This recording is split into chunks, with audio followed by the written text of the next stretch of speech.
Within the last 10 years, William Samoei Arap Ruto has handled two critical political divorces. Now, the coincidence of this is all involved a divorce with politicians from Mount Kenya. And I think what Rigathi Ruto divorce has exposed is the modus operandi of William Samoei Arap Ruto. What were the options on Uhuru's side and what has Ruto done? I want to walk you through these two political fallouts so that you can see the clear template of William Ruto's political operandi. There is a very clear denominator that whatever is happening now has a calculation on what William Ruto plans for 2027. I told you, and I kept on telling Timbol here, that whatever you see happening now for a politician, before you call Mutuse and convene a meeting to ask Mutuse to impeach Rigathi, you must have a political endgame. How is my interest going to be taken care of? And so this video will give you answer to that question because it's going to operate, it's going to expose that modus operandi. So watch to the end. And let's start here.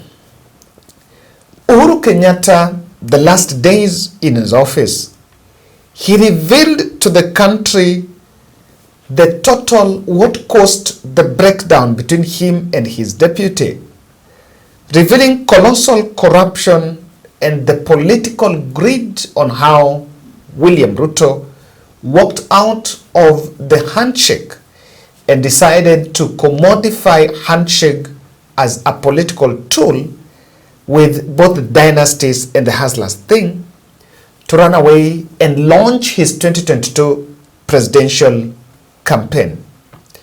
And I want you to listen to this story. It was done by NTV at some point.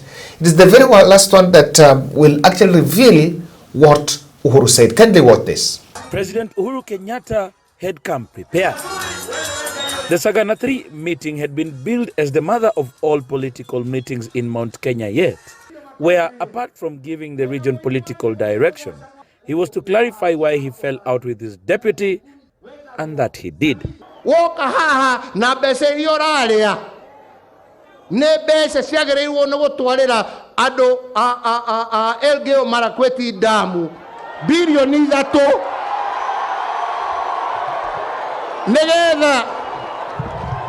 nĩgetha ciana cia Ngai inyue maĩ, nĩgetha ciana cia Ngai ihote kũrĩma, nĩguo ciekĩrwo mũhuko wa mũndũ woka kũrũgama kanitha atĩ ndakũnengera milioni 2 ũke haha tũinagĩre hallelujah. In a speech largely delivered in his native Kikuyu language, to the cheers of the attendees, the president accused his deputy of stealing from the government he worked in and sanitizing it in church. Kama woigana rĩakwa thithinĩire handũ ha milioni iyĩtwo, handũ ha milioni ĩtigathinĩtie mũndũ na haki yake ya maica bũrũri ũyũ. Tũtiga kwaranĩria maheni. In fact, the president says his deputy, with whom they had been elected to office thrice, had even found a clique of clergymen whom they would share the loot with, pointing an accusing finger at the men of God for helping DP Ruto to spread his gospel instead of that of God. Ndũngĩhota gũka ũtũhorere mbeca cia kũiya nĩguo ũcoke ũtwĩre atĩ kũrĩa tũgũthiĩ ũkuĩte ibuku rĩa Ngai. We nĩwe werekeire Jarahana Mutiaya. In a no-holds-barred speech that had the head of state try to catch his breath severally, given the mode of delivery, insisted this came from his heart, asking the electorate, especially those in Mount Kenya, to be wary of DP Ruto. Tuliambiwa na mzungu, a house divided is a house that is built on nothing but sand, but a house united shall live and stand to fight another day. In no uncertain terms, he asked the youth to shun Ruto, blatantly referring to him as a wolf in sheep's clothing. Na inyuĩ anake nĩguo ndĩramwĩra no gũkorwo mũtiũĩ no nĩ mũkamenya mũthenya ũmwe twaga gwĩka maũndũ marĩa magĩrĩire. Na inyuĩ atongoria mũtigetigĩre anake aya nĩ ciana citũ nĩ andũ aitũ merĩ ima. In addressing the attendees, the president traces his fallout with his deputy to the handshake era, where he explicitly says he had involved Ruto every step of the way only for him to bolt out. Hata nikisema mimi nafanya kazi na ndugu yangu Raila Odinga, mimi sifanyi kazi kwa sababu nataka yeye awe rais. Mimi nafanya kazi na yeye kwa sababu nataka pamoja tuunde amani ya taifa la Kenya. Comparing his first term when the bromance with his deputy was at its peak and the second term after he teamed up with ODM leader Raila Odinga, he acknowledges his administration has been able to make headway, now opting to endorse Odinga as his successor. Kibaki adigeire ni economy ya trilioni 5 neguo omothe uria nganengera thirikari ngamon na newe ucio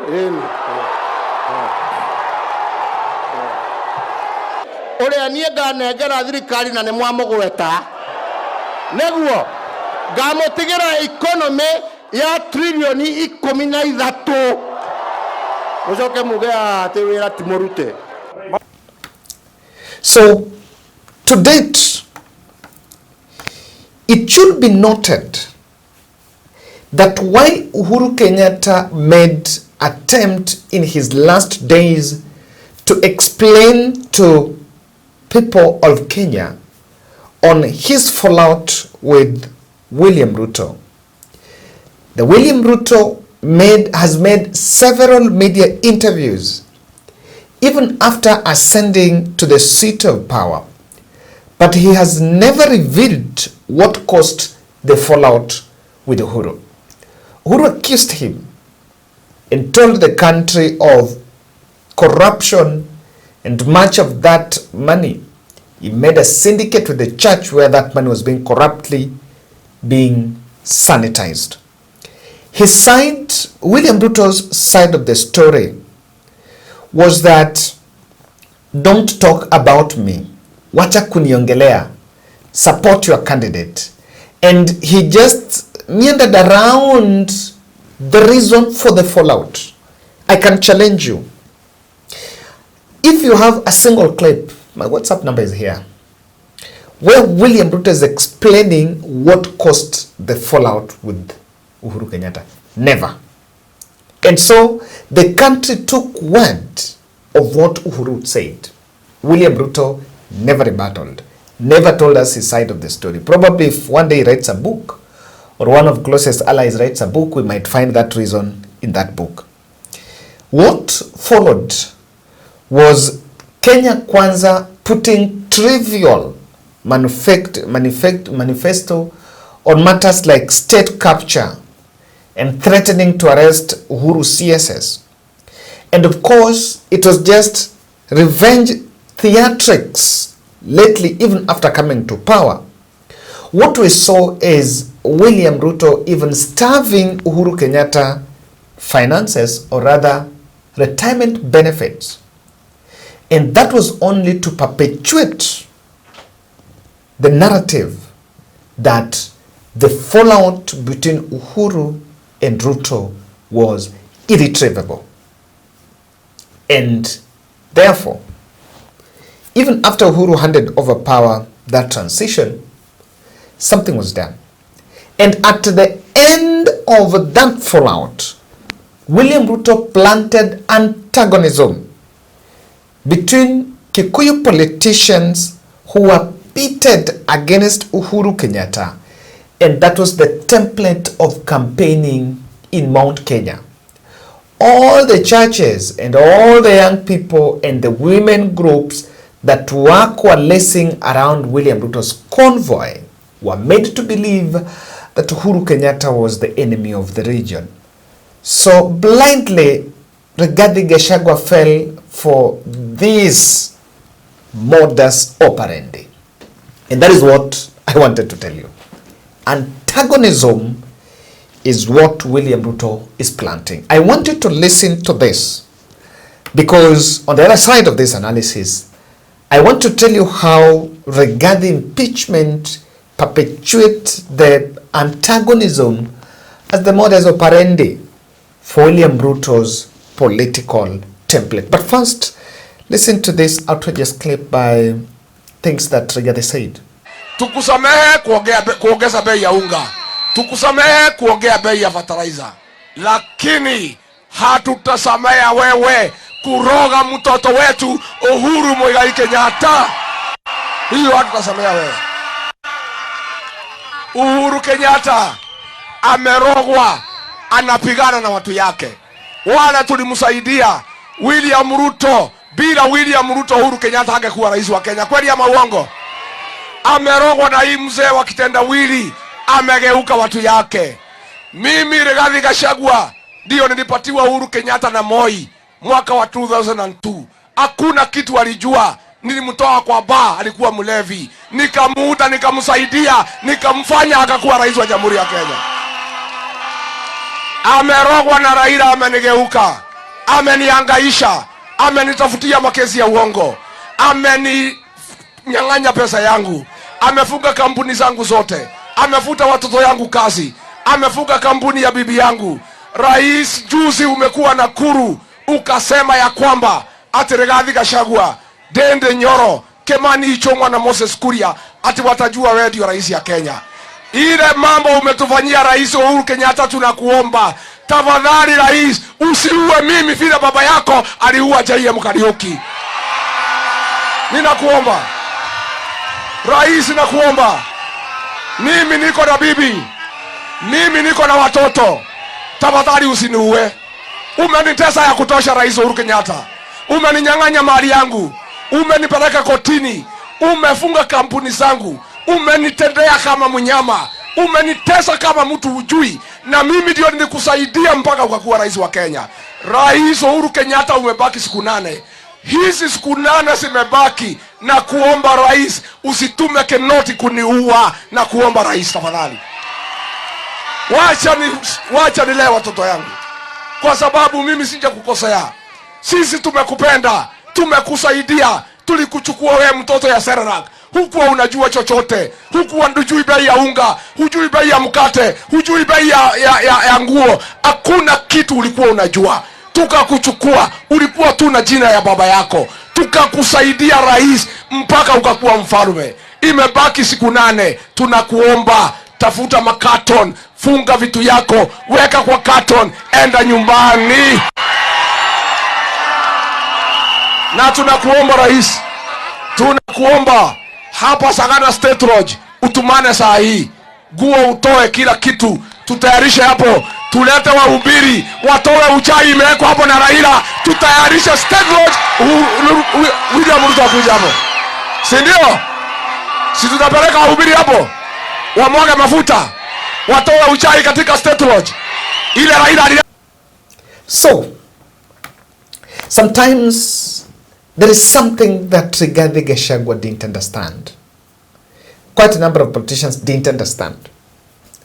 That there was nothing, you know, like the stories like current residence was leaking, Ruto ameteswa. Ruto was selling that to the Rigathis, and the Rigathis took it like those are things that happened. But because the case, and I agree some points, Rigathis was a bit juvenile in politics, having just risen from the mere member of parliament.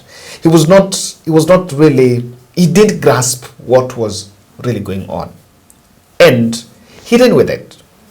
So that is why even at impeachment, things became so difficult for him. He was an enemy to anyone. Even despite of asking for forgiveness from Kenyatta family, I am not so sure that Uhuru Kenyatta was on the side of Deputy Rigathi. Now, the same modus of Parandi is at the center of this fallout. And I want to explain something. The fallout with Gachagua, however, got Ruto with the trappings of power and state machinery.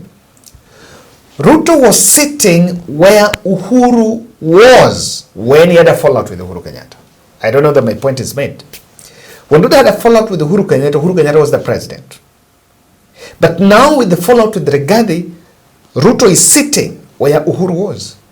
Now, has Ruto done what Uhuru did? How has Ruto handled the fallout compared to Uhuru Kenyatta? Both, remember, both the two had the privilege of knocking Ruto out, of knocking their deputies out, because all of them were working with Raila. By that time, Uhuru Kenyatta also worked with Raila, and they had the numbers. The numbers started moving later on in 2019, but early 2018, both numbers were intact. The same now, they just started working just some 2 months ago, and so Ruto and Raila have both numbers intact. The coincidence here is they handled it different. And Ruto opted, threatened of his deputy, Ruto opted for shorter and the painful route of political strangulation, strangled. And the modus operandi in that triangulation is still antagonism. So I want to show you what exactly this means. And note this. Throughout this process that is going on, William Ruto has not explained to the country why exactly he's knocked out Rigathi. I can promise you this. We are not going to get that explanation from the son of Sugoi. If he has never told the country about the nitty-gritty of the fallout with Uhuru Kenyatta, he is not going to explain the fallout with Rigathi. But instead, he will play, it is the Ichungwas and the Betty Mainas that are going to play, and the Oscar Sudis that are going to play that politics. The reasons will spill bit by bit. I'm telling you, even from next week, you'll start hearing why we chased Rigathi. They will be explained to the country, and you will not hear him talking about it. Instead, you'll hear the Ichungwas talking about it. If I make my assessment about Kindiki is not Rigathi. Kindiki might not really be doing that. But Ichungwas will try to explain. And so, don't expect William Ruto to tell you why he's just Rigathi Gachagua. Because apparently it is not because of those flimsy charges in the National Assembly. It is not because of shareholding. Someone should not lie to you. Did William Ruto realize shareholding the other day? Do you know the last time Rigathi Gachagua spoke about shareholding was in last year, November? So for 1 year, what is this harm that has been created that will create an urgency to knock out Rigathi because of shareholding? The shareholding narrative has just been used to wink the public because people were emotionally hurt by that word. And so the country will be put in an emotional charade in some thinking that we are chasing Rigathi because of the shareholding. I'm sticking to that because amongst the 5 charges, 4 are attached to that shareholding story. It is not it. And someone should not lie to you. Someone should not lie to you about the criminal charges of holding 22 companies. No. How many companies do senators and MPs and governors have? And even the president have. They have numerous. In fact, Rigathi Gachagua impeachment just showed the country how politicians operate. How they send people to buy properties on their behalf. How they get dubious means to get things. how they give tenders within their offices to people they know and they get kickbacks. It's not something new. If Rigathi has 22 companies, how many do William Ruto have? How many do CSS have? Kenyans were asking those questions, and they said, they concluded that kufa dereva kufa makanga. So, what William Ruto was planting is Rigathi antagonism. And this has been planted outrightly by that. I want to repeat this. The modus operandi is to find one that can be hit. He realized in 2022, after talking about, I will give you my scorecard, voters never vote on scorecard. Now that is the tragedy of the country, of these third world countries, not just Kenya. It's never about what has been done. Not like the US, where people look at the track record, probably, to some percentage. But the nature of politics is about personalities. Our politics are still centered around personalities. And so the modus operandi here is to create antagonism around Rigathi Gachagua. And he picked Rigathi because he knew that Rigathi will be in for the fight. So, why has it been planted? And what is the game plan with that modus operandi? I need to tell you, I need to convince you. Rigathi is not out because he sponsored Jay-Z protest. No, even William Ruto knows. Rigathi could not sponsor Gen Z protests in 35 counties. William Ruto knows. He's not out because of the press briefing in Mombasa. There is no harm. That was just a speech. There's no harm in that press briefing in Mombasa. There is no harm.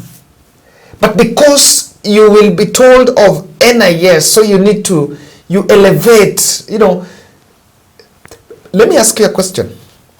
Before this impeachment, did any of you even think that, okay, so someone making a comment about NIS is a big issue? Did you?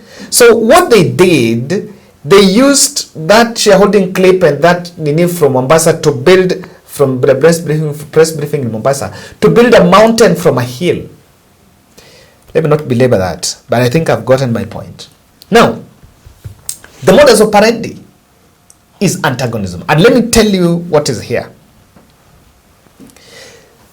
What William Ruto will do, the Ichung'wa's camp will be weaponized to crush Rigathi and project him as the region's enemy.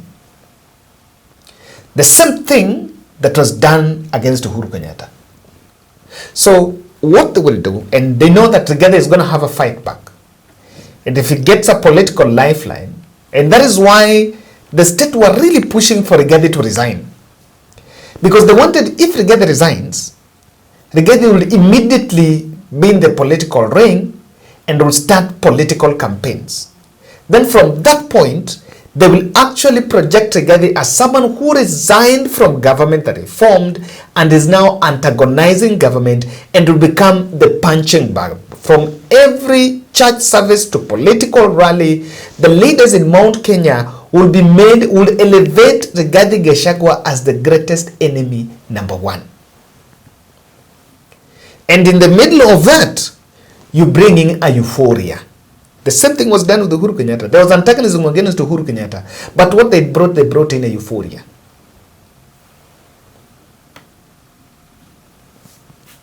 So, that is what the first thing that will happen. You will see these leaders now. Rigathi is going to be the enemy of the region. You'll see Oscar Sudi, you'll see Moses Kuria, you'll see Ichung'wa, and most of those leaders, they now will be weaponized. They'll be told, Rigathi is not happy because, and look at the tweet by Moses Kuria, that it is House of Mumbi, you be at peace so that we are led by the East. So you'll be told Rigathi is not happy because we're being led by the East. Those are the things that will come. So the politics of antagonism is now going to crop in Mount Kenya, and that is going to be the biggest tragedy. Now William Ruto will find a way he can sneak some slogan and build a political euphoria, and through that, launch his 2027 campaigns. The Rigathi impeachment is the launch of William Ruto's 2027 campaigns. There will be some unity call or something. The second strategy with that, Rigathi impeachment has sparked Raila rage in Mount Kenya. And I think you will agree with me. I really had some reservations by the way ODM took lead in that Rigathi impeachment. Until we had to go to get my governor, Orengo, to be the lead counsel in the National Assembly. And I said here that when you see Orengo, you are seeing Raila Odinga, and William Ruto crafted it that way. If you look at what's happening in social media, quite a number of many analysts are raising the point that what is in it for ODM? In fact, we'll realize that ODM sympathizers are speaking about Rigathi impeachment more than even the UDA ones. Why? But they never even voted for Rigathi Gachagua. And the tragedy that is happening here is the Lake Mountain Bridge that Uhuru Kenyatta and Raila built has successfully been collapsed by William Ruto. So that has been dismantled. So some acrimony will be planted between the two. What is the script there? The script there here is Raila do not have any comeback. Any political comeback. Remember, Kalonzo is going to the ballot. So if he was to think of comeback in the mountain, it's not there. That is how that gathered antagonism. And they decided to put Raila's team in front to be the ones to do that impeachment. In fact, that's the mere fact that the impeachment has happened in the context of that broad-based administration tells you that without ODM, that impeachment would have happened. And truth be told, that's it. Okay. The third outcome is this. If the dissenting voices coalesce around Rigathi, if you see like the ones that are not happy with this impeachment coalesce around Rigathi, and they successfully convince the region that Ruto is the enemy, then what will happen? He will opt for ODM access in 2027. He's already created a Rigathi versus them. So if Rigathi gathers enough sympathy from Mount Kenya and they coalesce around him, even though I agree with those who have said that never again should any region or anyone in this country vote on emotions. Because when you vote on those emotions, you probably make the worst choice. Like the choice that you might think you've made. The other angle on this antagonism as models of Parandi is the Kindiki-Rigathi axis that will emerge in Mount Kenya, and that will split that mountain into pieces. Who loses? If that mountain split into pieces, then Raila Odinga, William Ruto opts elsewhere. And they seem to have concentrated the talk about it. Of course, with Tharaka Nithi and Meru and Embu, they might likely go with Kindiki. Then the rest of Kirinyaga, Murang'a, Kiambu probably, and Nyeri or Nyandarua like Kithe might go with Rigathi. Or depending on what takes what. So when that axis emerges, there's already a rivalry of Kindiki Rigathi. I was hounded unceremoniously, you took my position. Lastly, William Ruto has planted through that Rigathi impeachment. He has successfully created the antagonism between Kalonzo and Raila. Kalonzo party supported Rigathi Gachagua. Raila's party supported William Ruto side. Now, so Raila seems to have broke ties with Wiper. And now this dismantles Azimio completely. Ruto-Kalonzo ties were only beneficial to Kalonzo. And this would have helped Kalonzo vote in 2027. So what you can see is that William Ruto is playing his card in a manner that even Kalonzo's candidature really needs some super mobilization to make it to a two-horse race. Ladies and gentlemen, I need to say and repeat that Rigathi impeachment was not centered and should not forget about advancing good governance or national values or fighting corruption. The card is so clear that it is William Ruto's modus operandi. And just don't expect the president to explain to you why he doesn't get along with his deputy. Thank you.